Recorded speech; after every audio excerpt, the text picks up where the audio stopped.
lucha sigue y sigue. Somos alternativas vivas a la crisis climática.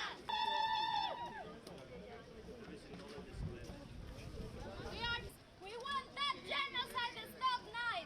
No more genocide. No more ecocide in indigenous lands. And we were just doing that. And now the Samoa still runs to this. Wouldn't sit and examine Samoa without a question on climate change. That's how mainstream it is. And you wouldn't watch a YouTube. Pull your head, like get the amount that they're just removed from reality is.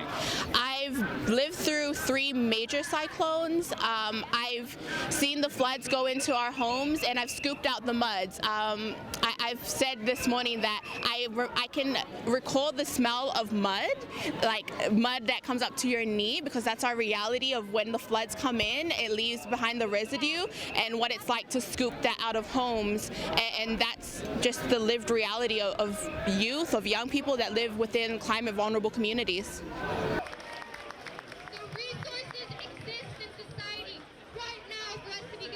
And I think a lot of the times when we globally think of climate change, we think of harsh impacts in the future, right? Like a dystopian future. But for the islands, it's the present we're living right now.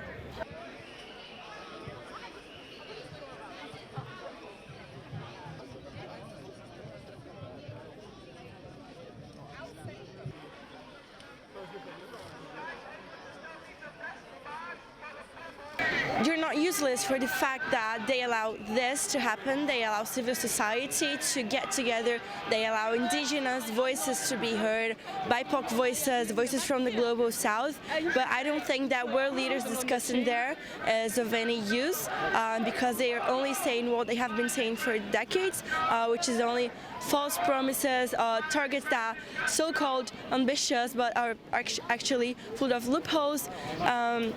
So for them, it's not, because it's just full of greenwashing. But Do you know the name of that location? Reese, is that Reese? Bueno, la verdad.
Okay, thank you.